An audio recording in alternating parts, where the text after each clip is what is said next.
Gaius Julius Caesar, his name still echoes through history. Born into a noble but not wealthy family in 100 BC, Caesar's ambition and talent set him apart. He rose through political chaos, using charm, intellect and military prowess to climb to the top. Caesar's life was a masterclass in ambition, culminating in his dramatic assassination on the Ides of March 44 BC. His death triggered a chain of events that destroyed the Republic and led to the rise of the Roman Empire under Augustus. Caesar's story is one of ambition, betrayal, and the transformation of Rome itself. Julius Caesar's early life was deeply intertwined with the tumultuous and often treacherous world of Roman politics. The very air he breathed was thick with ambition, intrigue, and the constant struggle for power. His family's connections to influential figures, most notably the celebrated General Marius, played a significant role in shaping his early career and political aspirations. These ties provided him with both opportunities and challenges, as he navigated the complex web of alliances and rivalries that defined Roman society. A pivotal moment arrived when Caesar openly defied the orders of Sulla, a powerful dictator. This act of defiance, born from his deeply held beliefs and unwavering principles, placed him in grave danger, risking not only his career but also his very life. This bold decision, however, forged within him an unshakable resolve, a steely determination that would become a hallmark of his character and guide him through the many trials and tribulations that lay ahead. Upon his return to Rome, Caesar embarked on a deliberate and strategic campaign to cultivate his public image. He quickly established himself as a gifted and persuasive orator, captivating audiences with his eloquence and sharp wit. He also positioned himself as a staunch champion of the common people, advocating for their rights and interests in the face of the established elite. His popularity soared as he connected with the masses on a personal level. Caesar demonstrated his commitment to the people by generously spending his own wealth, even plunging himself into considerable debt in order to win their favor and secure their loyalty. The year 60 BC marked a turning point in Roman history, as Caesar forged a powerful political alliance known as the First Triumvirate. This coalition brought together three ambitious and influential figures: Caesar himself, the wealthy Crassus, and the renowned general Pompey. Together, these three men effectively seized control of the Roman political landscape, manipulating the levers of power to advance their own individual and collective interests, often at the expense of the established order. This strategic alliance proved instrumental in securing for Caesar the coveted position of consul, the highest elected office in the Roman Republic. More importantly, it paved the way for him to obtain military command in Gaul, a vast and strategically important region that would become the proving ground for his military genius. It was in the crucible of the Gallic Wars that Caesar would undergo a profound transformation, evolving from a promising and ambitious politician into something far more formidable. He would emerge as Rome's most brilliant and feared general, a master strategist and tactician capable of leading his legions to victory against seemingly insurmountable odds. His extraordinary military campaigns in Gaul would not only expand the Roman Republic's territory and influence, but also cement his place in history as a military legend, a commander whose name would be spoken with awe and respect for centuries to come. However, Caesar's growing power and popularity would also make him a perceived threat to the Roman Senate, sowing the seeds of suspicion and ultimately leading to a dramatic confrontation that would reshape the destiny of Rome. The Gallic Wars, a series of military campaigns waged from 58 to 50 BC, stand as a pivotal moment in Roman history. These conflicts not only expanded Rome's territorial reach, but also served as a crucible, forging the legend of one of history's most celebrated commanders. The Gallic Wars were more than just battles. They were a masterclass in military strategy, forever defining Caesar's military genius and solidifying his reputation as an unparalleled tactician. His innovative approaches to warfare set new standards for Roman legions and commanders alike. Caesar's success wasn't solely due to military might. He astutely exploited the existing tribal divisions within Gaul, recognizing that a united front was the greatest threat to Roman ambitions. He skillfully navigated the complex web of Gallic politics, using alliances and, when necessary, calculated betrayals to methodically conquer Gaul, piece by piece. This shrewd political maneuvering was as crucial as any battlefield victory. Beyond his strategic brilliance, Caesar possessed an extraordinary ability to inspire fierce loyalty in his troops, a quality that set him apart from many other commanders of his time. His soldiers fought not just for Rome but for Caesar himself, driven by a deep sense of personal devotion and a belief in his leadership. This bond transformed the Roman legions into an almost unstoppable force. His ambition and daring knew no bounds. Caesar's campaigns included expeditions to Britain, ventures that were considered incredibly risky and audacious at the time. These forays into the unknown across the English Channel stunned the Roman public and further cemented Caesar's image as a bold and fearless leader.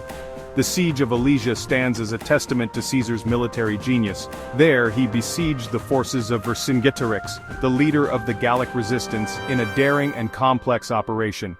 To secure his victory, Caesar's engineers constructed an elaborate system of double walls, an inner wall to contain the besieged Gauls, and an outer wall to defend against any relieving forces. This audacious strategy proved decisive, allowing Caesar to defeat both the besieged Gauls within Alesia and the massive Gallic reinforcements that arrived to break the siege. Beyond his military achievements, Caesar was a master of propaganda. His commentaries on the Gallic War served as a powerful tool to spread his fame and shape his public image.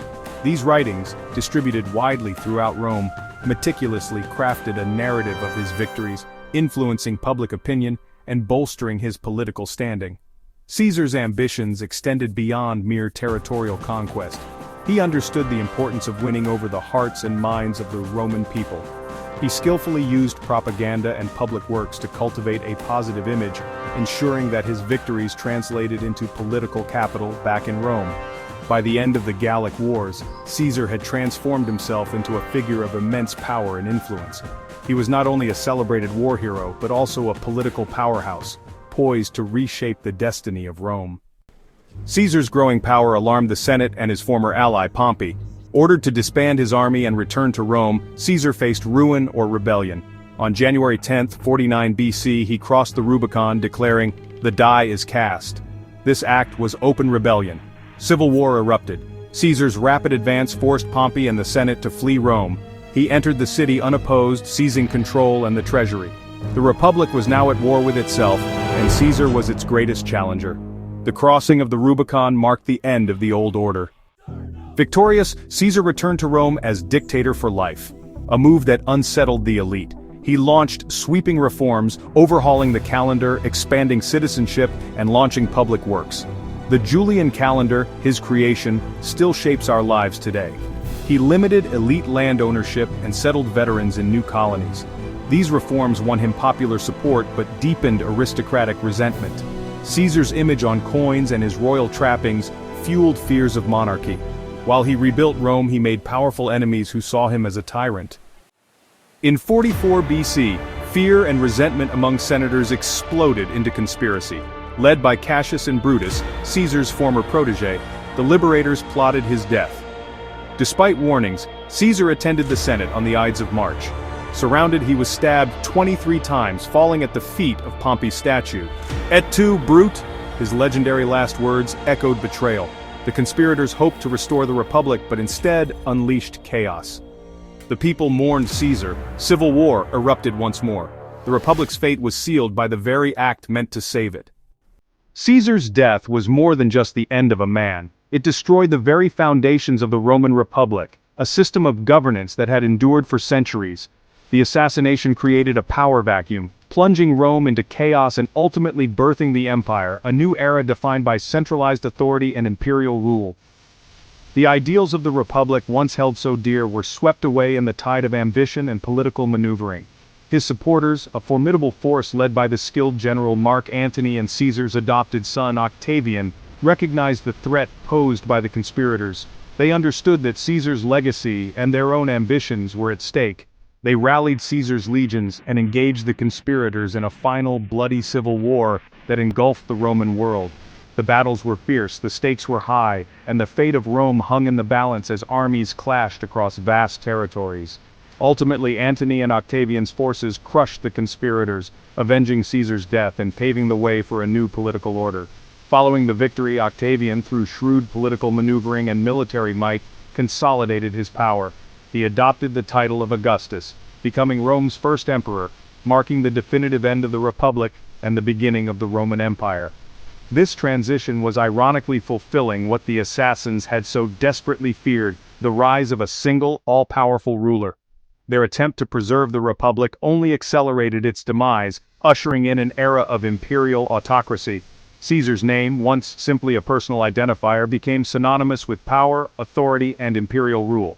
It transcended its original meaning to represent the ultimate leader. The impact of Caesar's name reverberates through history. Kaiser, the title for German emperors, Tsar, for Russian emperors, and even the month of July, all trace their etymological roots back to him, a testament to his enduring influence. Beyond his political and military achievements, Caesar's reforms, including the Julian calendar, and his innovative military strategies, continue to shape our world in subtle yet profound ways. His impact is felt in our daily lives, from the way we measure time to the principles of warfare.